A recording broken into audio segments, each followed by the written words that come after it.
Just a few administrative items for the webinar today. We've got three really great presentations. I know this because I've seen them in advance, so it's going to be fantastic. It's going to take almost the full set of time we have here. So please, if you'd like to submit questions, you can do so down below using the Q&A pod. We may not get to all of them, but rest assured we are capturing them, and we are going to find a way to kind of get back to everyone with the larger themes and responses to what you ask us. So looking forward to that. But just if you ask a question and don't get it answered, it's just because we're running out of time. So please use that Q&A pod, fill it up, ask us whatever on your mind about this webinar. We're looking forward to hearing from you. Another note, this meeting is being recorded, so just want to make sure you all know that. And with that, those are all the administrative items I have. So I'm going to hand it over to Steve Anderson from VHB to kick us off. Steve? Yep, thanks, Alan. Thanks for covering that and taking care of that information. And thanks, everyone. We've got a good number of people on the webinar right now, and I really want to thank you as well for taking your time out to join us on this webinar about accelerating your AI-powered solutions. I'm really pleased to be joined by my two colleagues on this call today. So I'm Steve Anderson, VHB's Director of Technology Enablement, and I'm joined by Tony Franklin and Ishmael Shavait from Microsoft and Esri, respectively. So by a little bit of background to start out with. So as I said, I'm Steve Anderson. I work at VHB. VHB, for those of you that don't know, VHB is a 2,200 person AEC firm. We're headquartered out of the Boston area with 22 offices up and down the East Coast, and I work out of our Orlando office. I've been at VHB for about 10 years now. I have degrees in civil engineering, math, and computer science, but I've really spent most of my career working in the technology space. And I currently lead VHB's technology services team, where we work with data, GIS, AI technology to solve problems that we have for our clients that we work with. At this point, Tony, I'd love to have you say a few words and introduce yourself to the audience and tell them about you too. Sure. Thanks, Steve. Tony Franklin, a longtime listener, first-time caller from a small company called Microsoft. You may have heard of us, but I myself, I sit in the Global Partner Solutions org, and really my day-to-day job is working with amazing partners like Esri and VHB on strategy as it relates to their business. And I'll leave it at that. 21-year veteran of Microsoft, and so it's been a long journey, and it's always a pleasure to join amazing partners on calls like this. So Steve, thanks for the invite. Great. Thanks, Tony. Ishmael, would you like to do the same? Sure, thanks, Steve. Hello, everyone. My name is Ismael Chivite. I work in Esri as a product manager, and I'm a geographer by background. At the moment, I'm coordinating all efforts in Esri to bring generative AI into our products. Thank you for the opportunity to be here with you today. Yeah, and again, thanks for both of you for joining us today. So let's get started and jump right in. Today, we're hoping to give you a really informative session around AI, GeoAI, and some of the practical examples we've been working on. We've kind of broken it down into a number of different components. So Tony's going to be starting out with an introduction to AI, some history around AI and Microsoft's history, Microsoft's approach to AI, and some about the relationship with Esri. Ishmael is going to go next, and he's going to talk about AI and ArcGIS, including GeoAI and some of the work they're doing with AI-powered assistance in ArcGIS. Be showing some live examples of that, and then I'll be wrapping things up at kind of at the end of it, talking about a little bit about how AI and GeoAI technology actually works, some practical examples with both Microsoft and Esri GeoAI and AI technology, and finally we'll talk a little bit about how you get started with this. So why don't we get things started, and I'll turn things over to you, Tony, to talk about the introduction to AI. Okay, sounds like a plan. So I'm going to just switch the screen, make sure we're good to go. Okay, so again, thanks, Steve. I appreciate the opportunity to kick off this webinar today. And so, I was asked to kind of talk about the Microsoft journey around AI and our approach to responsible AI, but let me start by saying, of course, thank you to everybody that's joined the call today. It's amazing to see how many people have joined us, and whether you're beginning your AI transformation journey or you're a veteran of this journey, we just really appreciate the opportunity to share and learn with you. So let's not make this the last conversation, I hope, but the first one towards a successful partnership. So with that, I guess we'll get to it, right? What is our approach to AI? And so it's a simple question, right? Our mission is to empower every person in an organization on the planet to achieve more. And so that really translates into our approach to AI. I mean, we're super optimistic about, what the possibilities are. And in this era of AI, we remain solely committed to responsible AI, to innovation, and of course, a responsible future. And so as AI continues to advance responsibly, hopefully you've seen this positive impact around the world. And so regardless of where you were or where you are and where you want to go, we really, really, hopefully from this call today that you understand our commitment to your success in AI transformation. And so I guess part of my role will be to kind of, go big picture and kind of broaden your perspective a little bit.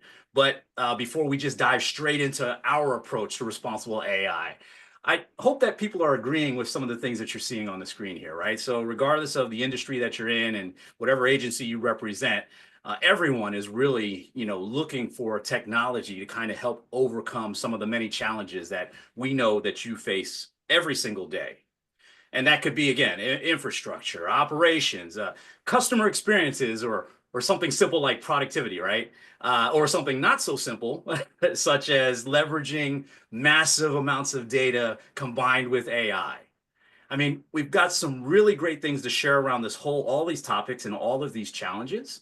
But I thought, just because that's my style, that we would take a trip down memory lane before we do that. And so somebody, cue the Wayback music if we have the budget for that, and let's go ahead and take that trip. And talking about decades of innovation, or the age of Aquarius, if I look at this image long enough, jokingly, I'd have to say that I'm from this era as well. But here's what I'll say about it. Having partners who have been around for over 50 years, I mean, I hope that speaks, and I hope it's a testament to the commitment and success that we've had across multiple industries, domains. And of course, if you kind of fast forward down this timeline here and you say, wow, the 80s, what a great era. Several groundbreaking events in the tech industry, right? Including the Microsoft IBM thing, the Apple thing, and of course, introduction of Arc Info 4.0, available on MS-DOS, no less. And so when you think about these landmark events and how they would have an impact on the world of GIS and cartography, amazing. And then, of course, having lived and been a part of this, it really makes me feel kind of old. But most importantly, it should give everybody a pause and really think about it's an amazing time to be alive. And so, let's continue on with our history lesson. And as you look at this timeline here, it reveals something very, very real. Deeply interdisciplinary by nature, as AI is. I mean, we're really talking about what? Intersections with math and philosophy, linguistics, psychology, neuroscience, you name it, right? And I think, or rather what I would propose, is that learning about AI really encourages a more holistic understanding of AI, right? Fostering this collaboration that we always talk about across multiple fields. And it's essential for this advancement of AI, right? But the road to AI, it can be a bit circuitous if you think about, where this all started. I mean, by this point, by now, like I grew up on the Jetsons, so I was expecting flying cars by now. But at this point, where are we really at? I mean, that's a pretty easy answer, hopefully, an easy answer. Because as we think about how AI has spanned decades, and some of the earliest works around AI, right, in the 50s and the 60s, when they started thinking about machines that could think like humans. And then you move to the 70s and 80s, and AI research begins to shift a little bit from symbolic AI to what they called a sub-symbolic AI, which is focused on creating intelligent behavior by simulating behavior in biological systems while using statistical methods and mathematical models to ultimately solve problems. Amazing stuff. Stay with me here, because the shift away from one era to another, shifting away from what was called symbolic AI happened partially because it was complex, right, and difficult to scale. And so, of course, with the development of new computer hardware, that made processing large amounts of data really possible, which, of course, gets us to the 90s and the 2000s. And as you're well aware, AI just continues to evolve in these new subfields and conversations and things like machine learning, and the focus on creating that focused on creating algorithms, right, that allow computers to learn from data without explicitly being programmed. As I'm talking about it, it sounds pretty amazing. So, again, some people may be early on in this journey, and hopefully this is insightful. And those, again, that are further along, I mean, it's just an amazing topic to continue to talk about. So another item or another field that started to grow was the idea around neural networks, and you'll hear about that a little bit further in the presentation today. Of course, using those mathematical models inspired by the function of the human brain, which really gets us to where probably most of us are the most familiar around the AI conversation, and that, of course, is the generative AI models that are out and available, right? So starting with things like GPT and DALL-E, all rising to advance the field of AI. And so as we're looking at this, these models were able to really, the generative AI models, right, generate new content from a variety of inputs. And of course, with that technology being able to use across diverse fields such as, natural language processing, computer vision, speech recognition, and many more. And so we've really come a far way from the 50s, and it continues to evolve at such a rapid pace. And so, again, generative AI really being that new kid on the block, so to speak. Speaking, I think rapid pace might be an understatement, because if you've seen this slide before, which I'm sure many of you have, probably around this conversation around AI and how quickly it adopted, talking about, it's no longer this curve. It's no longer a gentle slope. It's more of a vertical line, as you see. And believe me, as someone who's had every version of the Microsoft phone, the mobile phone's getting to 100 million users in 16 years. I was so ready. But of course, things like the internet and Facebook and, ChatGPT taking 3 months to get to 100 million users, if you think about that. And hopefully we've got some GitHub users on this call. I don't know, I'd ask that question, but hopefully, Steve, we got some GitHub users on the call. And I think the gold standard there, of course, are GitHub stars, right? So getting to 10,000 stars is usually a huge achievement. And solutions like Kafka or LangChain, 4 months. Kafka took 6 years. GPT for all took 1.5 days to get to 10,000 stars. So again, just highlighting how quickly these technologies are being adopted and, of course, being used.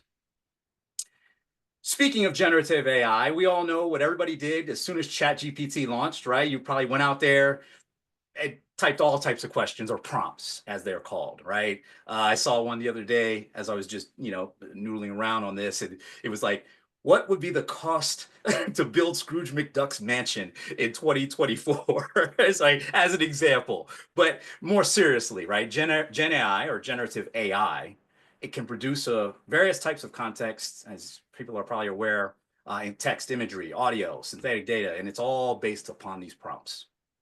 And so I should have set this poll up ahead of time, but I'll just ask it and just think about it, right? If we were to go around this room and all the people that are on this call and ask the simple question of, what is the primary objective of generative AI? And A would be to classify data, B, generate new content, C, optimize our algorithms, or D, enhance hardware efficiency.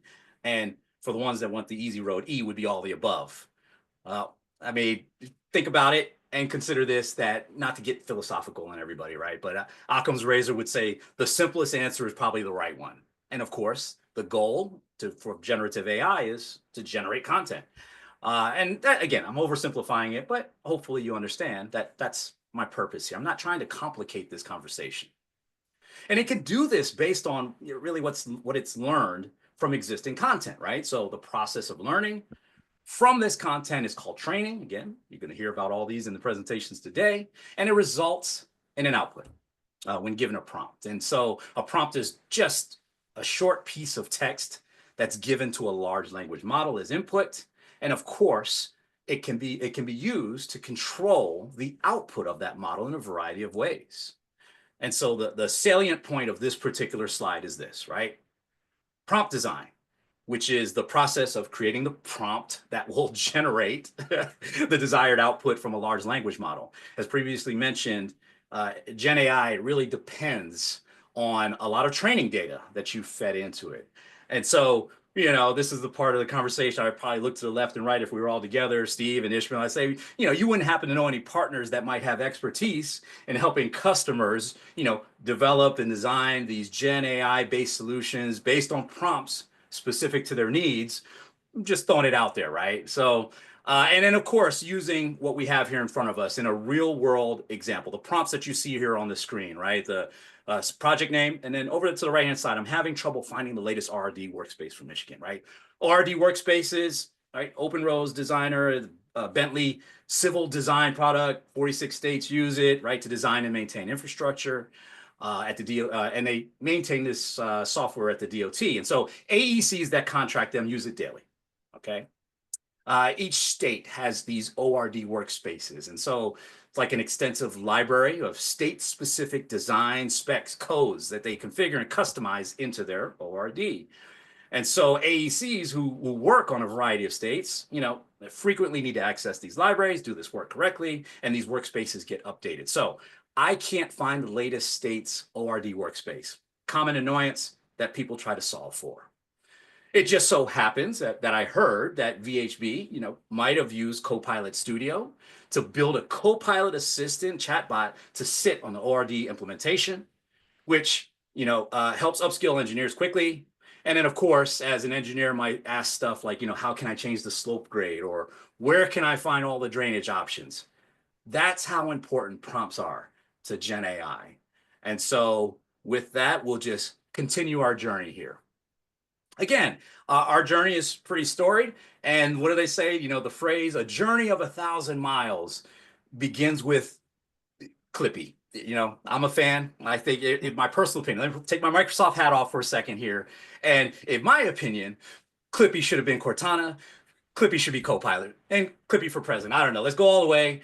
I'm sure it's an unpopular sentiment, but at the end of the day, I really enjoy Clippy. Nevertheless, bringing it back in, right? I just want to highlight that I'm sure many of you on this call are somewhere along this continuum. And no doubt, fast forward to 2023, 2024, right? Satya just announcing two months ago, about 2 months ago, Copilot Wave 2, whereas Copilot launched 18 plus months ago. And so we're continuing this journey. We're accelerating at an amazing pace. And hopefully you see these being reflected in the tools that you're using today. But not only have we been on this journey, right? I'm proud to say that I'm here with Esri and VHB, both of which have been on this journey with us. And, they've been moving in lockstep. So I don't know, Ishmael, you care to come on online and share just a little bit about Esri's journey? Yes, Tony. In Esri, we added the first tool in ArcMap. ArcMap is a product that has already been retired, but in 2008, we added a tool with machine learning capabilities. It was actually the first of many, mostly focused on predictive analysis and also spatial clustering. That was 2008. In 2017, we created an R&D center exclusively devoted to the research of AI and the intersection of AI with GIS. And out of that team, we started adding new tools in 2018, 2019 with deep learning. These are the tools that are generally used to extract features from imagery. We published many of these pre-trained deep learning packages into the Living Atlas, and moving into the 2023, we started researching with generative AI. We haven't released yet any functionality with generative AI in Esri, but there are many beta components around that we have been adding in 2023 and this year as well. Sounds good. And, Ishmael, thank you for sharing that. Steve, I also have a slide here for you if you care to chime in. Yeah. Thanks, Tony. Yeah, VHB's AI journey really started, when you look at this graphic, back with the formation of our data analytics team back in 2013. What you're going to hear a lot about today is that data is some of the most important aspects of a successful AI implementation, and learning how to assess the data, prepare the data, enhance the data, and use it in AI is a crucial skill to have to make it successful. Internally, we've actually been doing a lot with AI as well. We've made a lot of investments. We actually stood up our own instance of ChatGPT called Chat VHB about 2 years ago now, and it's being used by hundreds of staff on a daily basis. We established formal policies for the use of AI and VHB, which I highly recommend that all entities think about doing, all agencies do. And we leverage about 300 licenses of Microsoft Copilot now to perform many functions and make our jobs more efficient. So I'm going to talk about some of those later in the webinar. So I look forward to showing off some of the stuff that we've done. Fantastic. Thank you, Ishmael. Thank you, Steve. You know, all of this is all well and good, and but I know I've got some data folks on the call, right? And you know, is there something that supports your claim, Tony, that you guys have been doing this for a while? And let me get to it, right? So this was a report or a study done, right? University of Queensland, KPMG, and it recognized ultimately, you see on the screen here, recognized most people are just weary about trusting AI systems in general, low to moderate acceptance of AI. And however, you know, trust and acceptance, I suppose, depends on the AI application, right? Do you trust the apps that you're using? And so as technology like AI becomes more embedded in your day-to-day lives, I mean, it's really important that we build it responsibly. Kind of the theme of my part of this conversation, right? From design to deployment. And so the question isn't, you know, what can this technology do, but what should it do, right? And that brings us to really the core of Microsoft's approach to responsible AI. And so we'll come here. And for us, you know, we've got these enduring commitments, right? Including earn trust, and that's where responsible AI kind of snaps into that, along with protecting privacy, advancing digital safety, and cybersecurity. Those are kind of like the 4 tenets. And of course, these commitments, they help us make these decisions across everything that we do. And so as we design and develop products, shape business processes and policies, we're really committed to creating responsible AI by design. That's the quote, right? Responsible AI by design. And so we truly believe that when you create technologies that can change the world, that you must ensure that this technology is used responsibly. And so our goal is to develop and deploy AI that will have beneficial impact and earn trust from society. Our work is guided by a core set of principles that are shared by partners like Esri and VHB. And those 6 principles right there in front of you, hopefully you've seen them from us collectively. Hopefully you know that this is what drives us: fairness, reliability and safety, privacy and security, inclusiveness, transparency, and of course, accountability. And it's these 6 principles that are central to our thinking around responsible AI. And it's proving to be very durable. And what I would say is, you know, if you really want to dive deeper, again, I could go on about that because it is really a cornerstone of this conversation. But if you want to find out more information about this, please take a look at the other report that dives really deep into responsible. It's called the Responsible AI Transparency Report. And it really, that fully articulates who, how, and what, and the why of our AI journey. So let's get into the juicy stuff here, right? We obviously, you know, have been using Azure AI across our various platforms, and that improves the user experience, offers a personalized, efficient, and automated experience to our customers, all the nice buzzwords, right? But ultimately, these services are integrated with other Microsoft platforms. And so that provides us capabilities such as scalability, security, and compliance, which ultimately provides you with scalability, security, and compliance. And you'll find this information on the 2023 Gartner report on the leader in cloud AI developer, and named Microsoft as a leader in actually being further along in our vision. And our Azure AI services, most importantly, and it's highlighted there, are designed to make it easy for developers and organizations to add AI capabilities into their applications without the need for extensive expertise in AI, so to speak, kind of like we talked about with the history, right? So when you hear things like Copilot or Copilot Studio, Copilot agents, you know, these are great examples of what we call extensibility.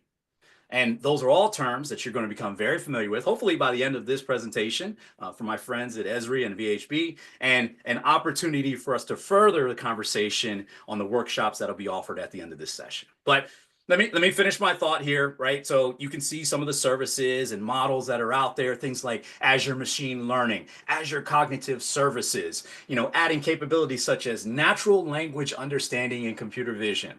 Really exciting. Applied AI services, and the list goes on and on, right? Power Platform integrations, build and deploy custom AI models, a lot of things built upon that platform. But look, I get really excited about the whole topic. I'm always most excited when I get the opportunity to share with customers and others about Copilot. And hopefully, you figured out that, we didn't just look at ChatGPT and Office and go, we should just merge them together and call them Copilot. Not exactly how that all works, but we do get this question a lot, right? You may have heard about Copilot, seen Copilot, but, Tony, what exactly is Copilot? And I'll give you the textbook definition. This is verbatim. Okay, a Copilot is an AI-driven partner that is guided by an individual or organization to help amplify creativity and accelerate results. That almost sounds like Copilot wrote that, but I'll give you the easiest definition of Copilot. You could share it with whomever you meet, and you could quote Satya for this one, right? Copilot is the UI for AI, plain and simple. Copilot is the UI for AI, and it's simple, but the ecosystem is vast, right? So when you take a look at this wonderful example of the ways in which we've been operationalizing responsible AI for some time now, right? So we've got these strong governance mechanisms in place. And as you can see here, that the pace of AI innovation at Microsoft, at least, has been intense, not only over the past 18 plus months, but if I hope some of you had the opportunity to either go to or attend virtually Ignite. And so some of the amazing announcements that were coming out there, I didn't even have time to add some of those things into the slides. But at the end of the day, the reason we've moved at such a fast pace ultimately is because we've built all these co-pilots on top of Azure AI. And so over the past year, you've seen us launch new generative AI products like GitHub Copilot or Microsoft Copilot. And so getting access, really, the key to all of this, of course, is having and gaining access to OpenAI's GPT models years ago. And so we've really been pouring a lot of our learning and research into Azure AI, again, as that common foundation, common development platform. And that's what we use to build our first-party copilots. Look, there's no magic to it. It's Azure AI. So what does this mean for you? This means that Azure AI, right, pressure tested, continually getting updated with these cutting edge tools, and of course, the infrastructure for responsible generative AI. And all of that really culminates in your ability to innovate confidently, design with safety in mind from the beginning. And of course, but building upon this foundation of Azure AI, right? Enterprise grade privacy, security, and compliance. And hopefully that gives you the confidence that we've been saying, right? Trust, confidence, security, etc. So breaking down Copilot just a little bit more, right? If developing, all right, here, let me go here. If developing on Azure AI isn't your jam, that's fine, right? It's okay. But you should be experiencing Copilot across Microsoft 365 today. And hopefully many of you have had this experience. And so you immediately go, oh yeah, I've seen this icon inside of Office at a minimum, right? And that became generally available in 2023, if I'm not mistaken. And so Copilot, as I said, Copilot is the UI for AI. Copilot for M365, you could consider your AI assistant for work, right? Productivity. And it really does, and it really has introduced a new way of working, if you think about it. If you haven't gone into Outlook and used that Copilot to summarize your action items or catch me up on my messages or a variety of other ways that the things that you would normally do and take time out of your day to do, hopefully you've experienced these things. But Copilot has these 4 components, and again, I just want to explain some of these things and demystify it a little bit, right? It has the foundational capabilities of a large language model, web grounding. So you're going to get these real world, up-to-date knowledge of the internet. It's accessing your ability to access your data within the Microsoft Graph. Okay, and again, these are terms that I hope that you ask questions about or follow-up questions on if it's not this call at the workshops, right? And the Microsoft Graph is basically a gateway to all of your org's data sets. And it's just a fancy way of saying it's all the stuff that you and your organization do in Microsoft 365, and it provides the context of Copilot, right? Your emails, your chats, documents, calendar details, etc. So don't forget all of this, along with compliance, security, identity, and of course, privacy policies built in, okay? So all of this can be accessed through natural language, which makes it even that much better. Right? So things like Teams or Office or Word, and as I mentioned, Outlook, right? Integrating this M365 experience with Copilot. It can really turn your words into what we would say, right? The most powerful productivity tool. That's like a tagline. So the best parts about Copilot that you see here, besides being built upon Azure AI, besides security, besides compliance, besides extensibility, how does extensibility work? If you think about the stack of Copilot, there's this UX layer at the top. And of course, this is how users interact with Copilot. And then the next layer down, it's the skills of Copilot, what users can do with Copilot. And so today, as I mentioned, Copilot's really good at searching for information, summarizing documents, and generating or translating content. And then this last one here at the bottom, right? It's what Copilot knows. And so this is the knowledge of Copilot. What's the core data layer that Copilot can reason over to provide you these outputs? And, I don't know, I go out on a limb and say things like, spatial data collected and organized over decades and then enabled within the Office applications that you already use is a possibility for what Copilot knows. And so extending Copilot really boils down to two basic concepts, right? Extending the skills and the actions that Copilot can take, or what users can do. And so that means expanding the knowledge and information. I'm sorry, back that up, right? The second part of this is expanding the knowledge of what Copilot and the information that it can tap into to fulfill the requests. And you know what, Tony, stop talking about it. Why don't we show something like that, right? So just asking a general question again, if we had the ability to see everybody or raise their hand or something like that, we'd say how many of you are currently using something like Microsoft Teams? And so when we combined these conversations that we're having today, right? I said extensibility. What does that really look like, Tony? What does a prompt do for me inside of Teams? Well, you can see the prompt here on your screen, hopefully. And it's, let's look into biodiverse habits in ArcGIS. If you're familiar with ArcGIS, if you're familiar with Teams, you're already a step ahead. And as you see these results popping up here, I can use natural language again. I'm not having to say query table so-and-so to find the results that live here. Nope, show me more results. Show that to me in a map. And then, of course, further down, right, we add additional prompts for it. And we say, okay, can you change the base map to terrain? Sure. Talking like I'm Teams, right? Go to California. These are all things that you would naturally say either into the prompt or just as you're thinking and as you're looking for the data. And so a quick example of how everything I've been mentioning around Copilot, extensibility, building and integrating, using data, using large language models, hopefully that just kind of paints a nice little picture for you and shows you it in action. So that is extensibility in action. Let me double click a little bit more because as you can imagine, that particular demo, right, it has to start with data and a common set of tools that can make extensibility happen. And so today's organizations, I doubt that I'm telling anybody anything new, right? You're receiving these incredible amounts of data, external, internal sources. It's structured, it's unstructured. And then, of course, while data itself is very powerful, you then have to contend with like the difficulties, right? Of, I don't know, siloed data, manual processes, and a ton of other challenges. And so our customers, we would say, wouldn't it be nice to have kind of a unified solution to modernize your data analytics estate? And hopefully, this is not new. Our recommendation is going to be Fabric. And so if you've not heard about Fabric, again, raise your hand and put the questions in. But yes, Fabric is one of the answers to this question. And so Fabric My short answer to this, right? Fabric, it can provide this comprehensive data and analytics platform. It's securely powered, cloud-based intelligence tools like ML and Azure AI, and it can really just speed the time and value and empower everyone in your organization, right? Getting back to our mission statement, right? We're just trying to empower you with the data. And I'll just end that there.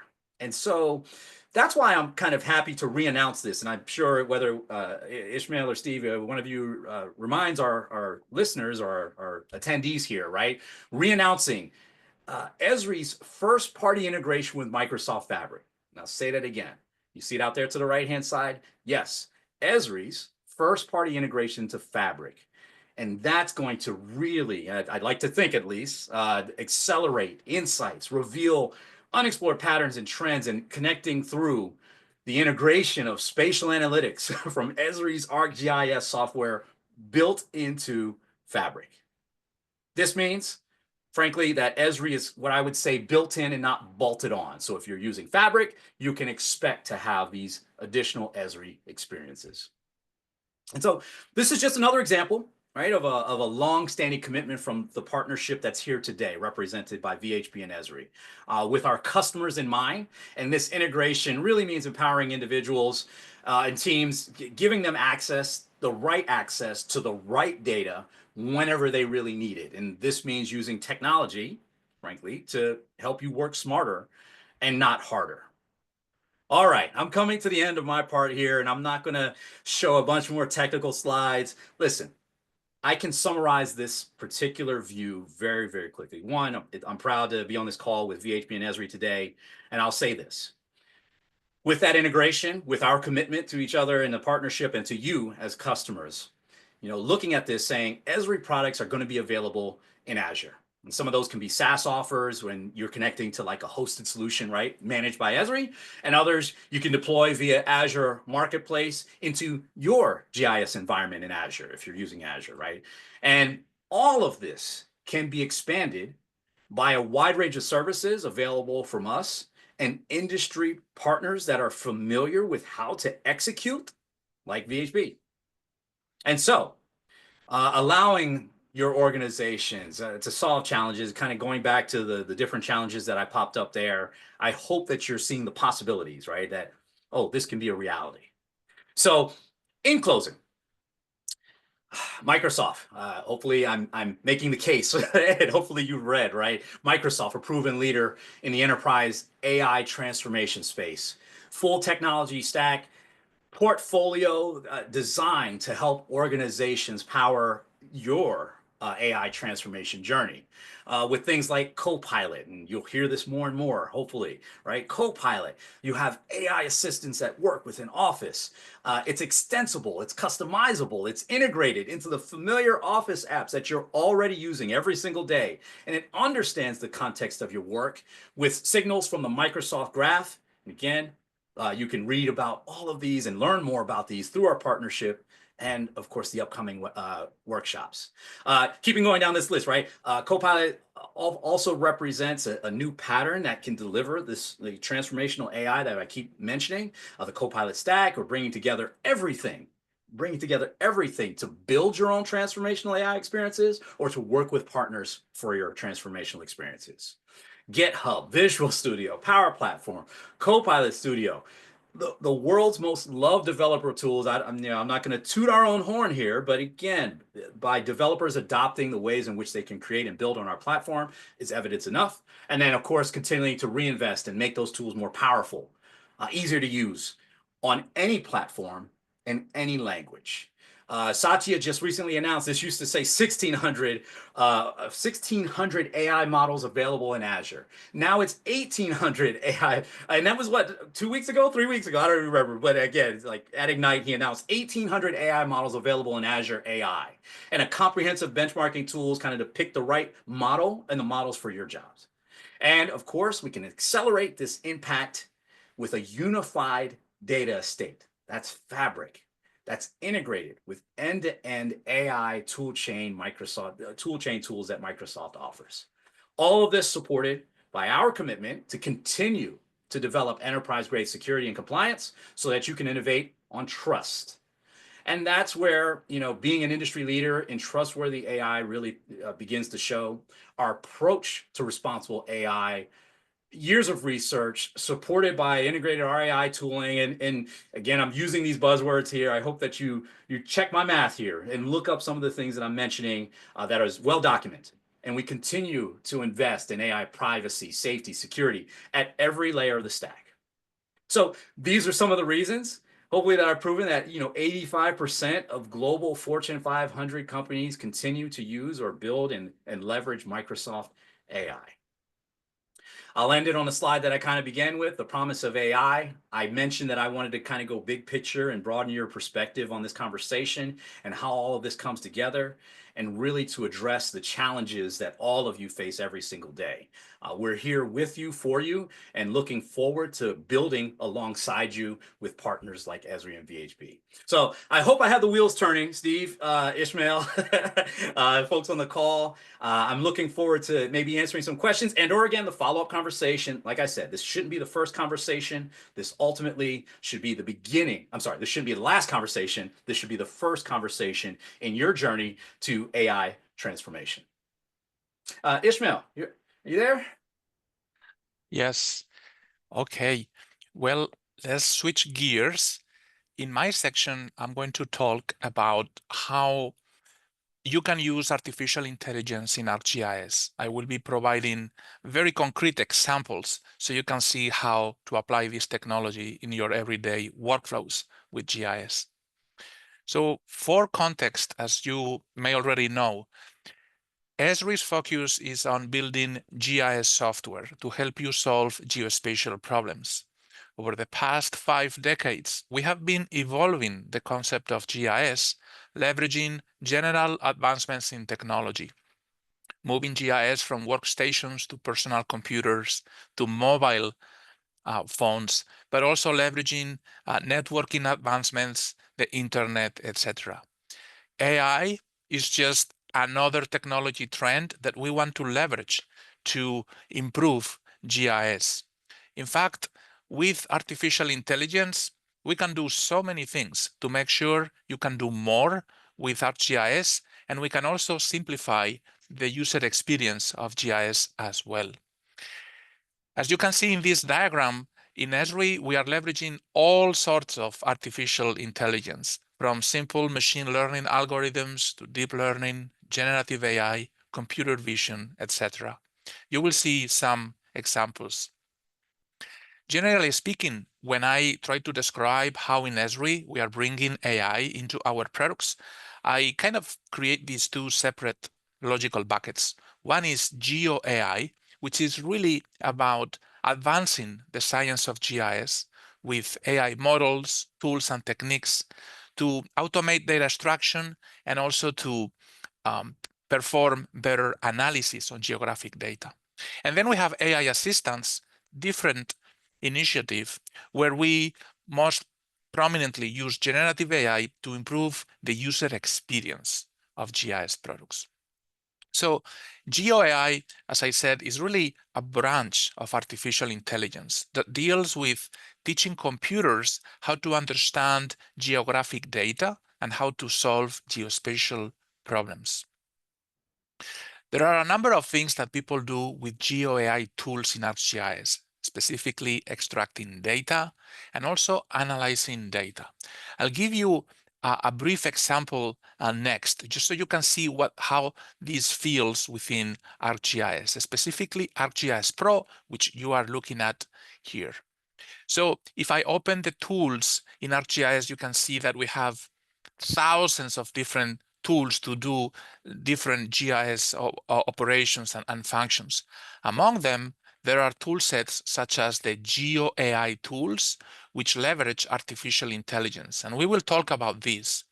But not only within GeoAI toolset, also other toolboxes like the space-time pattern mining tools include tools that leverage artificial intelligence. In the particular example I want to demonstrate, you are looking at a map showing predicted yearly precipitation in the US. Now, this prediction was done by using historical data. You can see I have data from the 1950s to the early 2000s for precipitation. And what I did initially was to run a traditional tool called Curve Fit Forecast. Okay, so this particular tool, as you can see here in the help in a second. There you go. So this particular tool basically takes the historical data and tries to fit a parametric curve across all the data points we have. And of course, the prediction is done through extrapolation. This is not using artificial intelligence. This tool works pretty well in many different scenarios, but for precipitation, is not quite the best because there is a big variability in data. So you can see that the predictions, the extrapolation, can easily be off. Now, for data sets like this is where artificial intelligence can help. So I also ran another tool. It's called the forest-based forecast tool. Now, this tool uses a machine learning. Specifically, the tool is an adaptation of the random forest algorithm, which is an supervised machine learning method that looks at your data in a moving time window and tries to learn from the data that you have so you can do better predictions. You can see here in the output that the accuracy of the prediction within the historical data set, as well as the extrapolation, is much, much better. The beauty of these machine learning tools is that they can work with vast amounts of data. And in this particular case, you can do predictions not only against one variable, but multiple variables. This is what is known as multivariate predictive analysis, which you can see here the output of. Again, improving the accuracy, in this case, of predictive analysis. So this tool, as you saw, is part of ArcGIS. In this case, it uses a machine learning algorithm that runs within your own computer. It can run in very modest hardware. So this is just one example of the many tools in ArcGIS that use machine learning. There are many others, which you can see in this screenshot, for making predictions, but also for detecting clusters. Now, these tools with machine learning are very powerful, but they are not magic. Really, to use them correctly, you need to understand your problem, the data that you need for to solve your problem, and also the right tools. So I'm pointing out this resource as an example of how you can learn about when to use these AI-powered tools to answer complex geospatial problems. Since you will be having access to the slides, you will be able to kind of get to this link and read. There is incredible content here. Data extraction is another big area where artificial intelligence is transforming how you work with geospatial data. Specifically, we can use artificial intelligence tools to extract data from imageries, but not only from imagery, also from text and 3D point clouds and even video. I'll run very quickly through this demonstration since I know we are a few minutes delayed. Here I have a high resolution imagery, and I'm going to turn on here this layer to show vehicles, which we detected using artificial intelligence. Here you have building footprints, also extracted directly by the deep learning tool, as well as solar panels. How can you do this? Well, you might be familiar with the Living Atlas of the World. This is a website that includes ready-to-use layers of information that you can bring into ArcGIS right away. But the Living Atlas of the World not only has data, it also has deep learning packages. This is a collection of pre-trained artificial intelligence models that you can download and use within ArcGIS Pro against your own data. These deep learning packages do various things, from optical character recognition to object detection, land cover classification, address standardization, and many more. In my case, I'm going to look for a solar panel detection for the USA.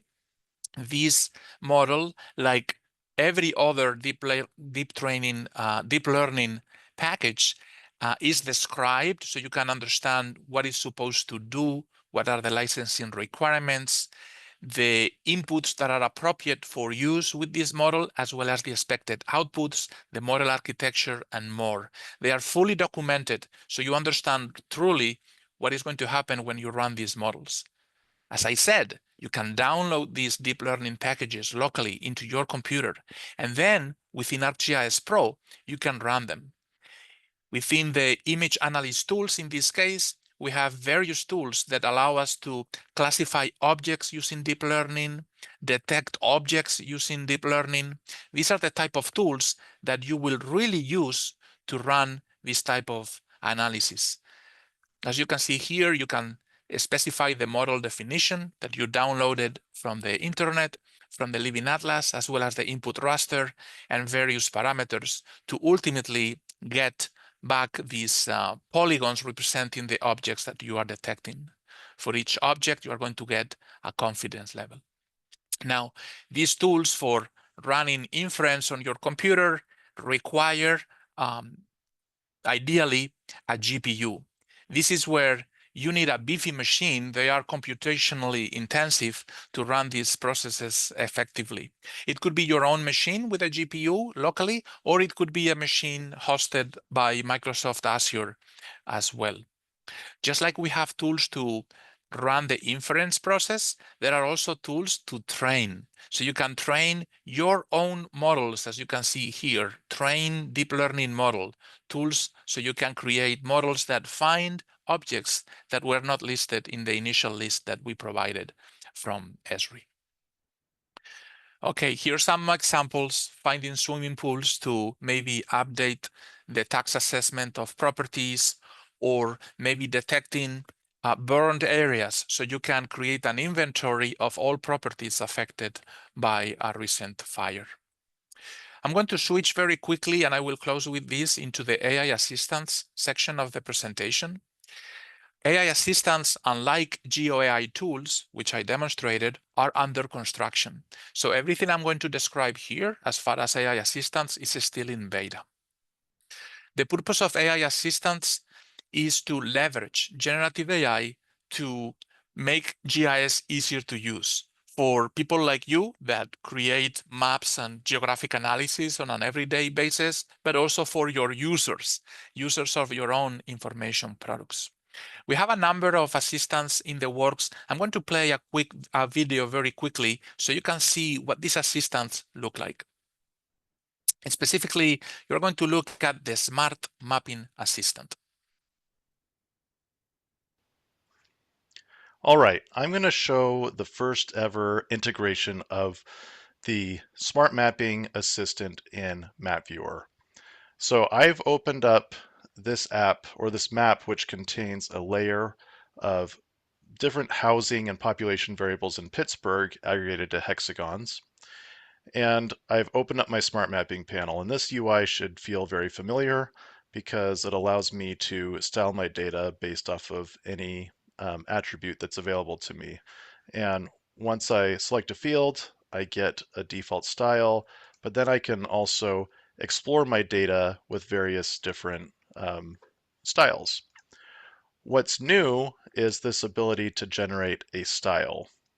So when I click on that option there, this assistant panel opens up for me. And I have a text box here that allows me to use natural language to style my layer. So I also have some suggestions to help me out, but I'm going to go ahead and explore this data with various prompts. So first I'm going to ask it to visualize median home value.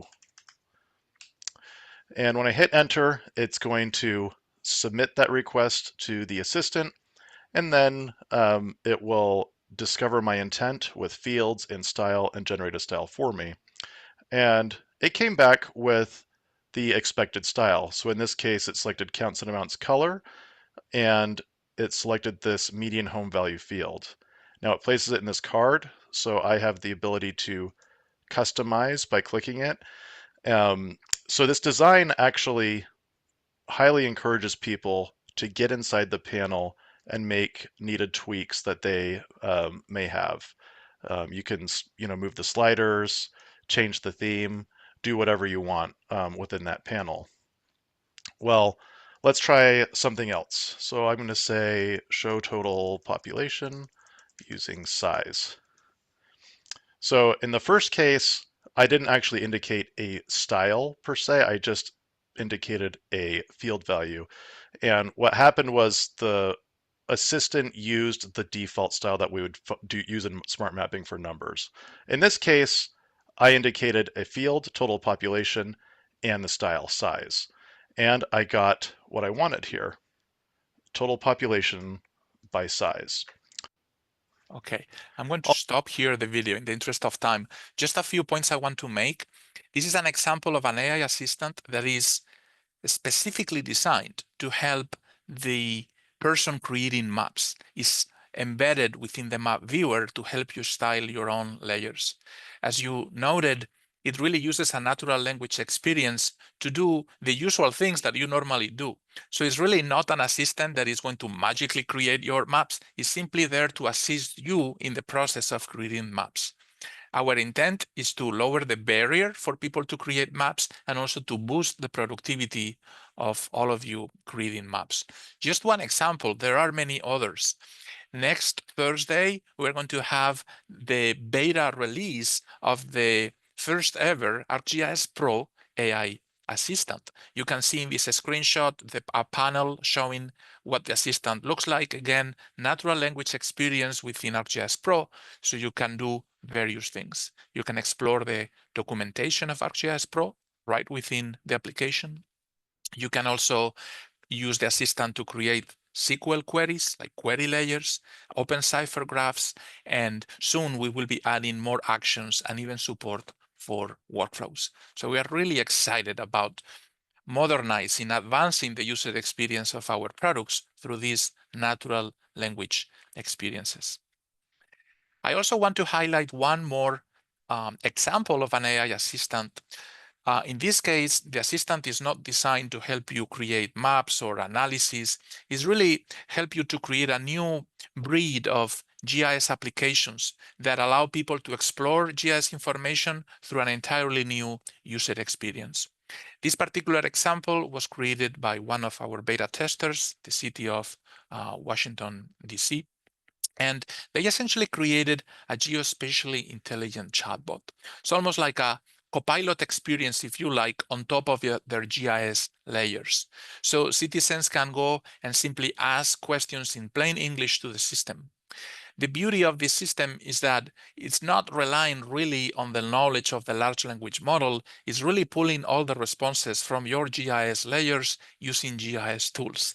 So when we say, who is the representative at this address, the geospatial chatbot is essentially figuring out, oh, I need to geocode this address, get the XY coordinates, and then do a pointing polygon against this layer, and then respond with this particular field, right?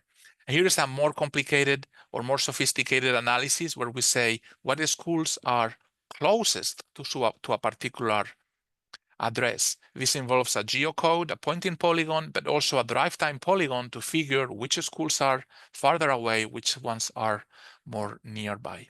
These applications with ArcGIS, you can configure. So you can decide what layers in your GIS are going to ground the responses for the users, who has access to the application, but also what data can be accessed by the application to answer these responses.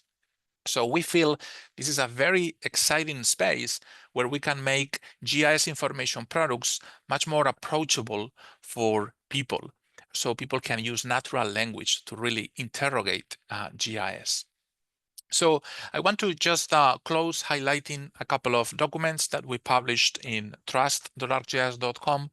These are documents that describe our guiding principles for developing AI capabilities in ArcGIS. There is this document called Advancing Trusted AI in ArcGIS. We describe how we use your prompts, your data, the different guardrails that we are implementing in these AI assistants, particularly when they use generative AI. And finally, we are also working, and I say working because the document is not final, but is there and it will get better very soon.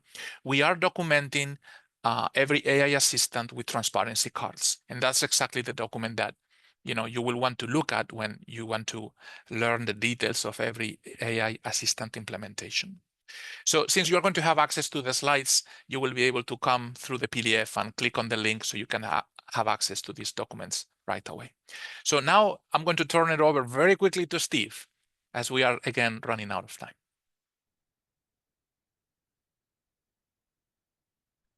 All right, thank you, Ishmael. Can you just verify for me that you could see my screen now?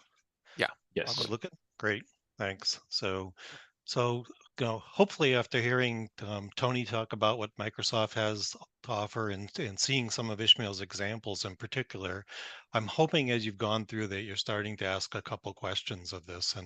And one of those questions that I've always had when I've talked to different folks about this is how does AI actually work? And can you give me a basic understanding of how the technology works? And then, a little bit more examples of what I could do with it and how do I get started with it. So if I start out first, artificial intelligence it's obviously intelligence that needs to be taught. Ishmael talked a lot about that, about the work that Esri's been putting into the models. But fundamentally, the way AI works is in two different types of modes that it learns from. So the first of those modes is supervised learning. And in supervised learning, it's where you have an algorithm that is trained by labeling the training data to make predictions or decisions. In unsupervised learning, it's where the algorithm is trained on unlabeled data to make decisions. And then semi-supervised learning is a combination of those two. And semi-supervised learning is something that you typically use when you have a very large training data set that you want to use, but you just don't have the time or the resources to train all that data. So if we take a little further look at that and how that actually works, if you kind of walk through supervised learning, you could think of it this way. You're taking data, you're labeling data, you're building that into a model, and the model can then make a prediction. So if I was to start out with just a few examples here of street signs that I might have that I want to actually build a model to be able to decipher which street sign it is, I could label each of those street signs with it's a stop sign, it's a one-way sign, and no outlet sign. That gets trained into the model itself as a data set. So now when I push another new feature through that data set and into that model, it can actually predict that it's a stop sign. It's kind of a very simplistic way of looking at how you label data and what could come out the other side of a model. Now, if I go over to unsupervised learning, we don't have labels. So we could have different objects from street signs to signals that are in there. Those can be used. And the models use the structure of the data, the color of the data, different characteristics of the data, depending on the data source you have to do it. And they could then generate labels and arrows and groupings of that data. So if you look at this graphic, basically I could have the AI model group these into these are signs, these are signals types. It doesn't actually tell you they're signs or signals. That's something that the machine learning engineer, the data scientist that's working with it will actually help tag that as it's learning over time and you're iterating with it. The other thing that it does is it predicts the accuracy that it has in different ways, depending on the different models that you're using and the different techniques you're using. As an example of that, you could see as I'm pushing the pedestrian signal in over here, this pedestrian signal doesn't have a hand on it, only has a person walking. When it's come through the model itself, it's doing that. It's able to label that for me a walk, but the probability that it's predicting is a little lower. It's 90%. Why is that? There's a little difference in the structure in the data. There's no hand in this, but there was a hand in this. Now, this is where you could actually use semi-supervised learning to improve the process that you're doing. So think about semi-supervised learning as I'm going to be labeling some of my data and having data that's not labeled. And in this case, it could do that same technique of grouping and categorizing data for me.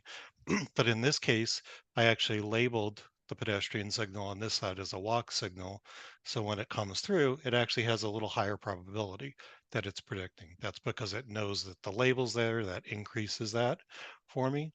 And this combination of the two can use you to get higher results or better accuracy results that are coming in.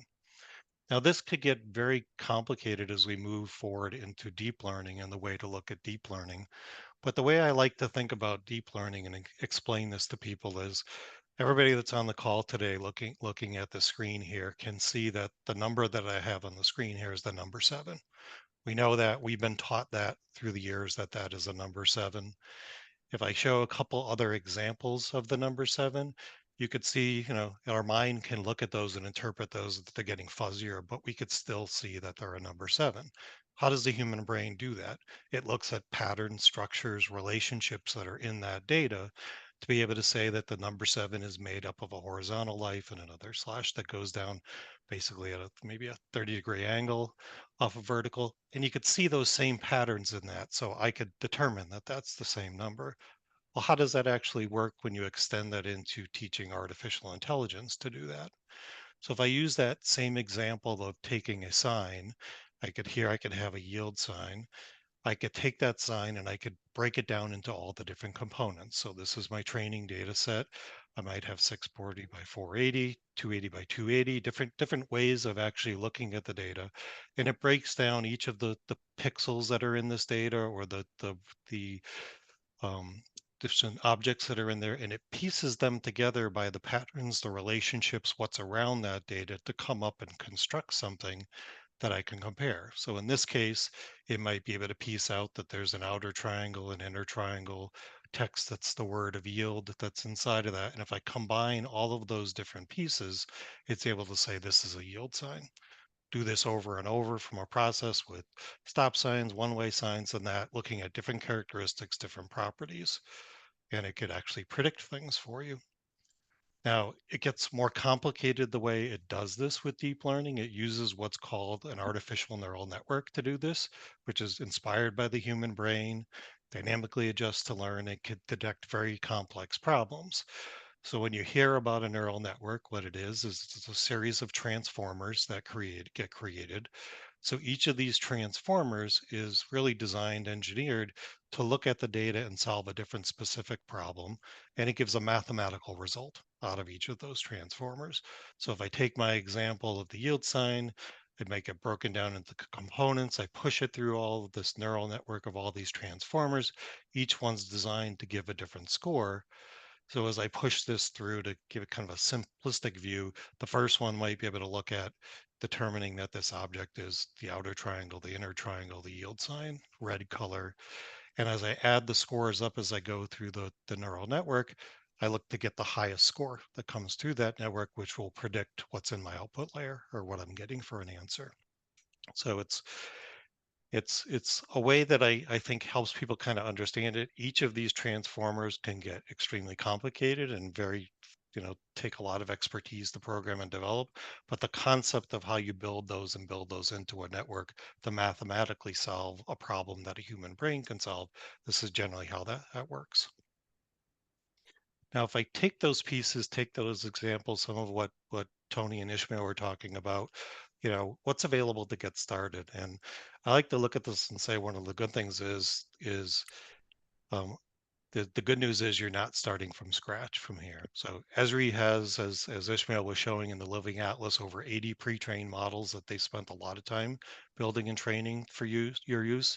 From Satya Nadelli's keynote a couple weeks ago, now at Ignite, he said there's over 1,800 models that Microsoft has made available to solve different functions and different features. So when I look at AI, I really look at things and saying the secret of it at this point is to get ahead and start doing it. You really have to get started and start leveraging the investments that these companies have made to solve problems that you have and move forward with this, but test along the way. So if I look at and explain some of the things that are available to you, if I look at some of Esri's models that are there, I've kind of broken these down into 5 different classifications that I could look at here. So feature extraction, point cloud, pixel object, and image redaction. The feature extraction ones are really designed to extract features out of imagery that you have. So as an example, a good example is a car detection one. So if you are a local government agency, county, municipality, and you wanted to do a parking study on a parking lot, you could fly a drone over that parking lot. You could capture imagery throughout the day, you could use this deep learning package to actually point at that, and it could count all of the cars, and you could say how many spaces have cars, how many spaces don't have cars. It's kind of an example of what you could do with that very, very efficiently versus having somebody sit there and count all the cars manually that they're seeing. Um, Ishmael mentioned the pool detection, also another example of how that could be used. As we move over into point cloud classification, this is where you could use things like LiDAR data as a source. You're able to go in with this model and actually classify the trees that could see. So things about the height of the trees, the size, the shape, the envelope that it creates, the volume of a tree that's there. You could combine that with another example that I have here below with power line classification, where if you're a utility company or you're a local government agency that's worried about winter weather coming, and you don't have a good inventory, you could inventory all your power lines using imagery as well as the trees, and you could see where trees are overhanging, and you might need to do clearing on this to prepare for winter storms that could be coming. When I move into pixel classification side, good example there is damage assessment. So we've had from the Orlando area, there's been a lot of hurricanes that are down here, but we also have a lot of winter storms coming up into New England that are there. So being able to look at imagery before and after an event and actually see what has changed over that time from a change detection standpoint. Then the last one that I'll mention on here is the image redaction one. I think this is a great one. A lot of folks get concerned when we're working with different imagery as to protecting the folks that might be captured in imagery that you're using. So Esri has two really great image redaction ones they've used. One is for face blurring that will blur every face that's in the imagery that you're using, so the imagery could be shared. And another one is for basically blurring all the license plates that are on vehicles that are there that might be in motion imagery and video imagery. So you could use those and share those, and they're really effective at doing that. Now, the last one I want to talk of the example is what is called the segment anything model. And I want to bring this one up because I think this is probably one of the most powerful models that we've seen used now, being used for a lot of different applications. And if you remember back to my picture of how deep learning works from that standpoint, what the Sam Laura model does is it's one has had a lot of training done on it. So I could basically take a data set, an image. I have an upload sampler that allows me to upload that in and do what's called patch embedding, so breaking it into all of its components that are there. Then a whole suite of transformer blocks that actually do those processes that I was describing for. The nice thing about this is you need to put a very low volume of training data into the Sam Laurel model to get pretty good results out of that model itself. So the more training data you put in, the better results, but it's much less than you've had to use before to use this model. The other kind of cool function that they have in this is what's called a prompt encoder. So this is where you could type what you're used to that Tony was talking about, typical text prompts. So I might be able to go into this and text, can you find all the airplanes for me within the imagery itself? And if it's been trained on an airplane, it could go find all the things that match the shape of an airplane and extract those. So it's a very, very powerful model that you could use for solving a lot of different problems in local government and state government. If I kind of break down the problems that you could solve with this, you could basically break down the different areas. You could do this into three different areas. So object detection, detecting objects from imagery, video, extracting those. Prediction, where you're combining the spatial aspects of data along with historic data, typically to predict what might happen in the future. And then pattern detection, which Ishmael showed some good examples that are a little earlier, but finding statistically significant clusters or patterns in your data using AI technology. Well, let's take a look at a few examples of this. So if I go to the object detection example, this is an example here of where we've had a lot of local government agencies that have had a challenge with being able to having people do what are called unauthorized builds. So somebody builds a pool, builds a deck, builds some structure on their property without getting the proper permits. And there's concern about public safety with that. Could something be built improperly? Should it be inspected to be properly? There's also detection for assessment purposes that many jurisdictions tax on those as part of the property itself. So what you can do in this case, and what we did in this case, is you had older imagery. You need at least 2 years of imagery, but you could see in this case in 2004, this property didn't have a pool or a deck on it. In 2016, it did have a pool and a deck. I could use AI technology to run this, so GII technology to run this across the entire town and identify all the places where pools and decks have been created over this 12-year period that's passed. I take that data, I push that into my assessor's parcel base, and I link it up to the building permit database, and I could say, was a pool and a deck brought out, and was there a permit taken out, yes or no? And I could get a list. In the case of a community with about 20,000 parcels, there were about 700 locations that were found where potentially something was built that wasn't permitted, that was there. Now, I show the example of the third imagery because when running this process, you could see that 3 years later, the same house didn't have a pool anymore. And I bring this up as an example to say, don't 100% trust everything that comes out of AI. We talked a little bit about trust. You have to add the human side of this. And in this case, the pool was taken down by the owner later on that were there. And it was actually identified as an anomaly with the utilities because we had 3 different years of imagery. 1 year no pool, another year with the pool, and then later on without it. Seemed like a strange thing. The human side of this is this was actually my property that I lived in when I used to live up in Connecticut before moving to Florida. So I got tired of being a pool boy, so we took the pool down. But it was interesting that the AI will identify this as an anomaly of the data. So you still have to have a human being look at that and understand this. I know some examples where people have taken this, gotten through that 2016, generated a form letter and sent it out to people and said you're in violation. And I highly recommend you shouldn't do that. You need to still have somebody look at it. But if you're looking at being able to identify those 700 parcels versus trying to walk all 20,000 parcels in a town, it's a very efficient way to get and prioritize what you could do and what you can accomplish.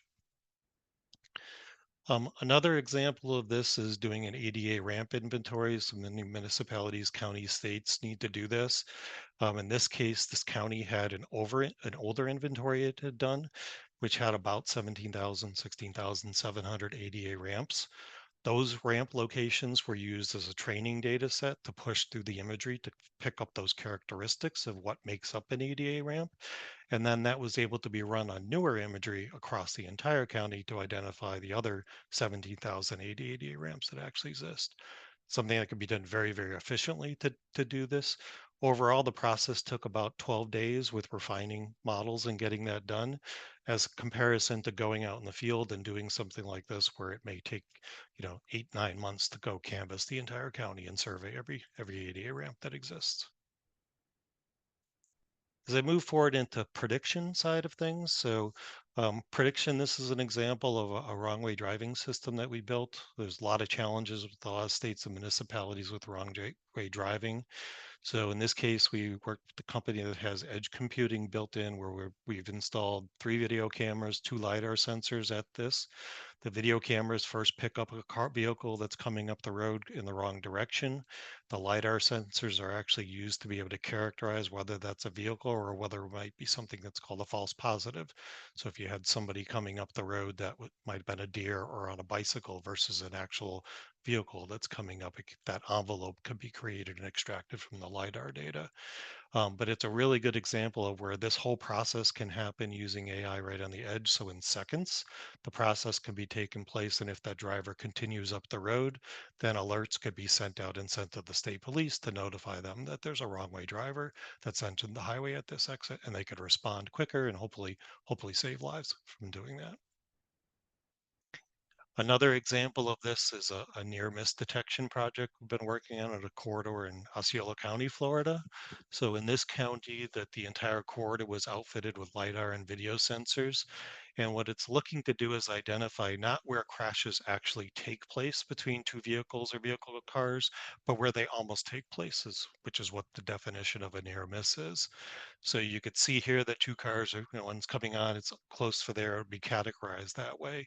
You gather all that data up over 7 days a week, 365 days a year of this running.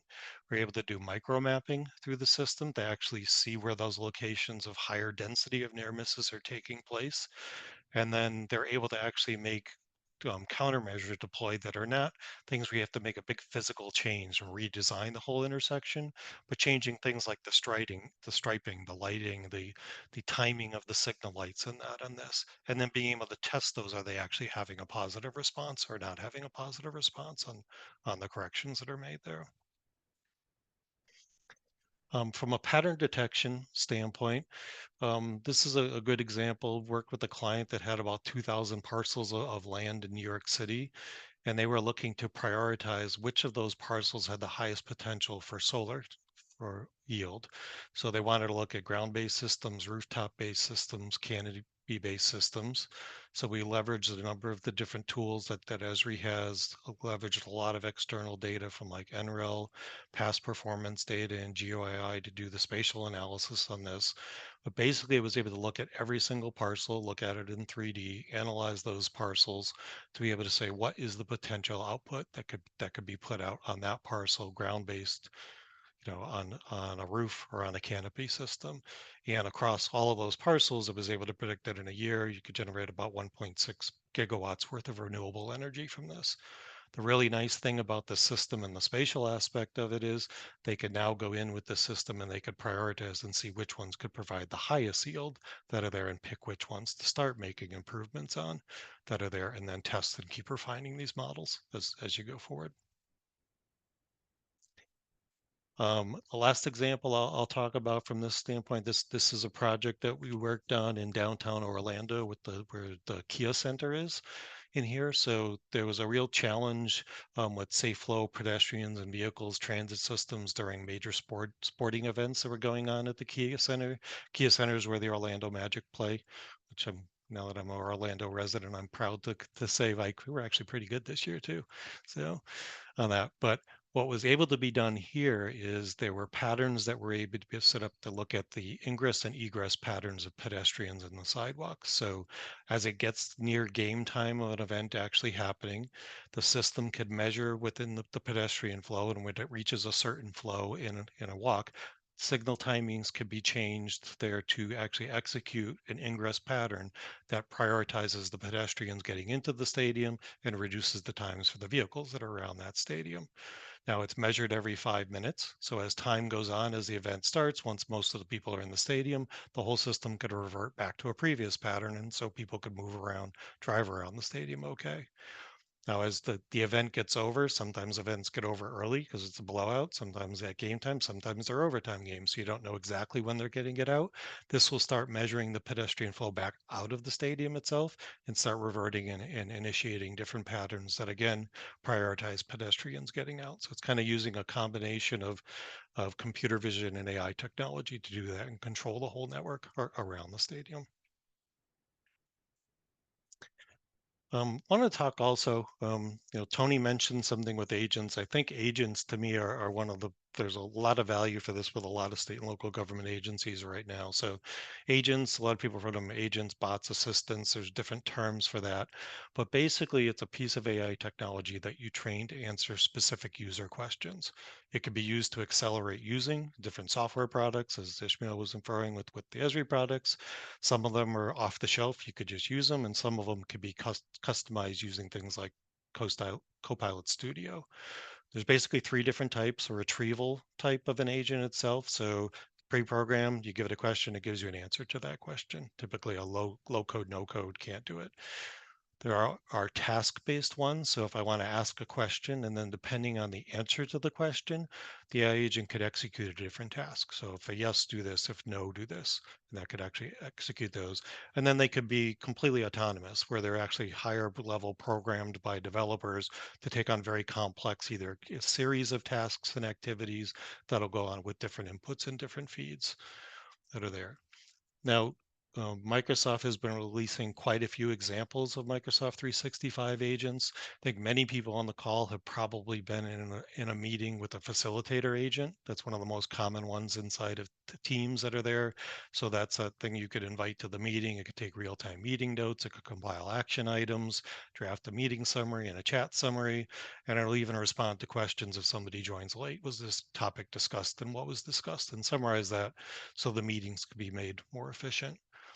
Another good example of that is an employee self-service agent. So this is one self-service agent that could be used to do things like logging help tickets from the IT department, responding to tickets or responding to citizen questions is another good example. So you might have a lot of information on a website that somebody searches, they got to find the right link to get to it.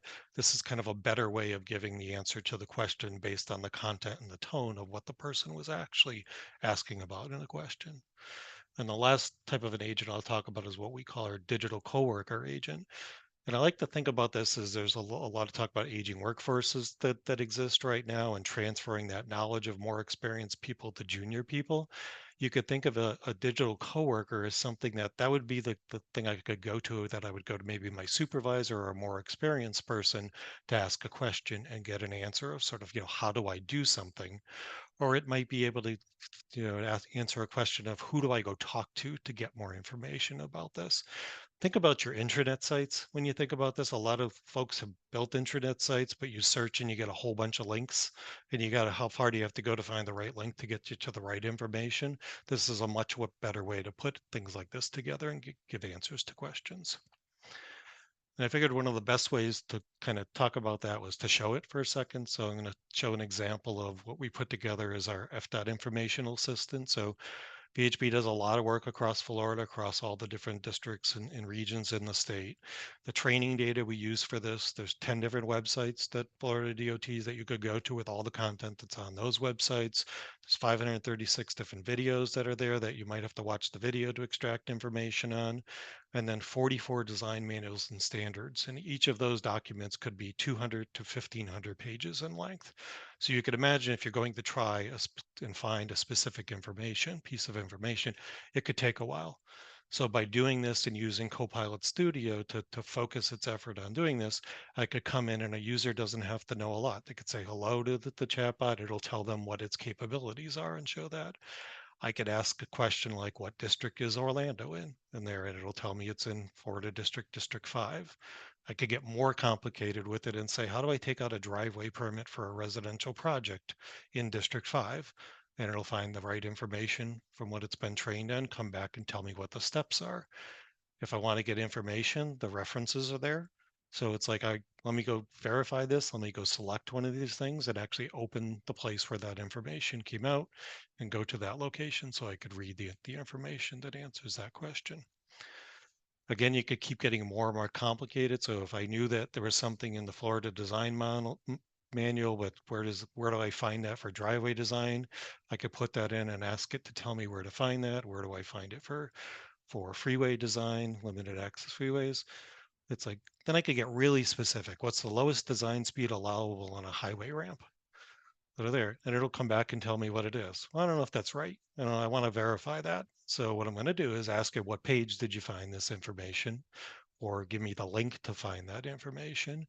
I could use that. I could get the page number. I could see the design manual it actually is pulling it from. Is that the right one? And then I could take that link and I could go open up that document, make sure it's the right design document that I want, open it up to that section, go to that page in the table and kind of retrace what it did to give me the answer to make sure I could actually validate the answer that's coming out. And I could go in here and sure enough, highway design speed for ramp for 30 miles an hour is 15 mile per hour design speed. Think about how long that might take for somebody to go search all those different websites, design documents, and that to find information like that.